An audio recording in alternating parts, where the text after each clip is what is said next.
karanjetlilive. So guys, today I was on the ride to Al Bremi, and here is a quick update. So what happened, like we were using our GoPro to shoot the ride, and then unfortunately the mount of GoPro, it broke. Okay, and my camera fell down somewhere, and then let me check the highway. So I took a U-turn, I came back, and luckily I located my camera, but unfortunately before I could pick it, so this is what happened. So maybe 2-3 cars, one or two trucks, so they ran over it.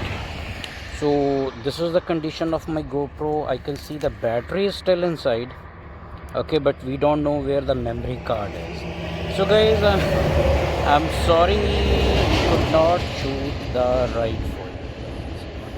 So but these things happen. So this is not the first time it had happened with anyone. So so feeling little disappointed, but that's the way it is. So guys, it's very unfortunate. I just wanted to show you.